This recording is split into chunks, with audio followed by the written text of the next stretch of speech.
he did and an excuse that he gave and kind of lined it up with what was going on with the four killers in this book. I loved everything about this. Well, I could not stop listening to it, and part of it was Jonathan's voice. Oh my God. Yes, he could read the telephone book and I'd be okay. John Douglas, the legendary FBI criminal profile, special agent, and veteran author of true crime books, has spent more than 3 decades hunting, researching, analyzing, and confronting America's most disturbing criminals. A veteran of the United States Air Force, he has directly worked and/or had overall supervision in over 5,000 violent crime cases over the past 48 years. He is currently chairman of the board of the Cold Case Foundation, one of the foremost experts and investigators of criminal minds and motivation. He currently lives in the Washington, D.C. area. Very interesting. I'll have to check that book out, especially if Jonathan is reading it. The other book I have is another old friend of the show. It is called Mother May I. It is by Jocelyn Jackson. Ooh, another good one. Yes. And this book was released last year by the William Morrow Agency. We first met Jocelyn when we interviewed her on episode 83. Wow, that's going back. Way back in October 2019, talked about her book, which was Never Have I Ever. And I still remember that book. That was so good. Such a thrilling book. That's why I was looking forward to this one. The synopsis says, the New York Times best-selling author of the critically acclaimed Never Have I Ever returns with an even more addictive novel of domestic suspense in which a mother must decide how far she is willing to go to protect her child and the life she loved. An unforgettable tale of power, privilege, lies, revenge, and the choices we make, ones that transform our lives in unforeseen ways. Revenge does not wait for permission. Oh, sounds really good. Strap on. This one's a good one. Growing up poor in rural Georgia, Bree Kabat, I guess that's how you say her name, was warned that the world was a dark and scary place. Bree rejected that outlook and has proved herself right. She married into a family with wealth, power, and connections. Bree has everything a woman could ever dream of. Until she wakes up one morning and sees someone peeking through the bedroom window. An old, gray-haired woman dressed all in black, who vanishes as quickly as she appears. It must be a play of the early morning light or the remnant of a waking dream. Bree tells herself, shaking off the bad feeling that overcomes her. Later that day, she spies the old woman again in the parking lot of her daughter's exclusive private school, just minutes before Bree's infant son, who was asleep in his car seat a few feet away, vanished. It happened so quickly, Bree looked away only for a second, and then there was a note left in his place warning her that she is being watched, and if she wants her baby back, she must not call the police or deviate in any way from the instructions that she needs to follow. The mysterious woman makes contact, and Bree learns that she too is a mother. But why would another mother do this? What does she want? And why has she targeted Bree? Of course, Bree will do anything, pay anything. It's her baby. To get her child back, Bree must complete one simple but critical task. It seems harmless enough, but her action comes with a devastating price. This book, it grabs you, anyone who's a mother, just the thought your baby's not where he's supposed to be. He's gone, and there's a note left in his place.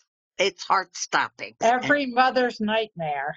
Exactly. Bree will do anything to get her child back. She thought she had the perfect life. She was married to a successful man and has two wonderful children. She has an older daughter who is in this private school, and she had come to the school to watch her daughter. She was rehearsing for a play they were putting on. So she brought her infant son and she put him down beside her while she was watching the rehearsal. She looked again and he's gone. And he's just a tiny baby. I think he's 4 or 5 months old. She gets a note from the kidnapper and says, "Don't call the police, go home." She's devastated. She doesn't know what to do. She knows somebody's watching her. The woman tells her she must do one thing and then she'll get her baby back. She must go to a party that was given by her husband's boss. She must slip him a roofie at some time during the evening. Then she's to get in the car and she's to leave. Well, she gets all dressed up and she goes to this party, and it doesn't quite turn out the way she thinks it will. She has nowhere to turn. Well, she has a friend. His name is Marshall. He's the one who picks up the kids when she's busy, and he was married to Bree's best friend before she passed away of cancer. So the only person she can trust is Marshall, and she calls Marshall, and he is bound and determined that they're going to get the baby Robert back. The things they go through and the reasoning behind all this, it's just heartbreaking. It really, really is. The other woman's a mother, and she has her reasons for what she's doing. Why should little Robert pay the price? And what happens? And do they get the baby back? Is the big question through this whole. It is Well, I'm looking just. forward to this one. You will pick this book up and you will not put it down until you're finished. I believe that because I did that with her last one. It takes your breath away. You're reading this. You can't turn the pages fast enough. You're biting your nails, and the ending is perfect. Is such a talented writer. That first book was so clever, basically based on a game we all played as teenagers. Oh, yeah. And the twist, perfect. Yeah. Jocelyn lives in Decatur, Georgia with her husband and her two kids. She serves on the board and volunteers with Reforming Arts, which is such a neat program.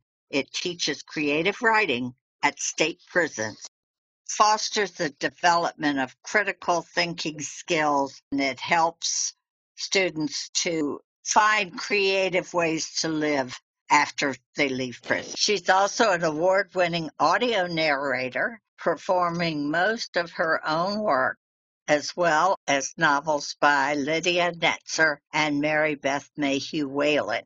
Her website is jocelynjackson.com.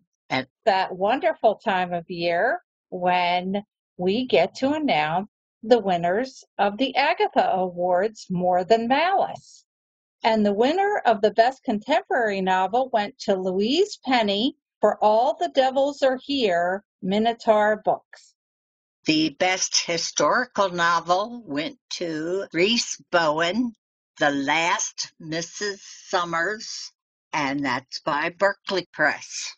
And the Best First Novel went to Erica Ruth Neubauer for Murder at the Mena House, Kensington. Best Short Story, Barb Goffman for Dear Emily Etiquette. That is from Ellery Queen Mystery Magazine for September, October. Best Nonfiction went to Christina Lane for Phantom Lady, Hollywood producer Joan Harrison, The Forgotten Woman Behind Hitchcock, by Chicago Review Press. And we interviewed Christina a few weeks ago about this book, so go back and listen. And finally, the best children's or young adult went to Richard Narvez. We're sorry if we're butchering this name. For Holly Hernandez and the Death of Disco. And that is put out by Pinata Books. And we congratulate every one of the winners. And we look forward to getting to meet them in person next year at Malice. I hope so. Trivia. Last week's question was, which famous mystery author was a television critic for Entertainment Weekly? A. Gillian Flynn, B. Patricia Cornwell, C. Joan Hess, or D. Carolyn Hart? The answer is A. Gillian Flynn. After graduating from Northwestern University, Flynn worked freelance briefly at the U.S. News and World Report before being hired as a feature writer in 1998 at Entertainment Weekly. She was promoted to television critic and wrote about films, but was laid off in December of 2008. This week's question is, Anthony Berkeley Cox, Agatha Christie, and Freeman Wills Croft founded what in London in 1930? A. The Hemlock Society, B. The Diogenes Society, C. The Detection Club, or D. The Sherlock Holmes Admiration Society. Good luck. There you have 3 new books for you to check out. We thank you for listening. So be sure and listen next week when we'll have another book for you to read and enjoy. Remember, Life would be boring without a little mystery. bye.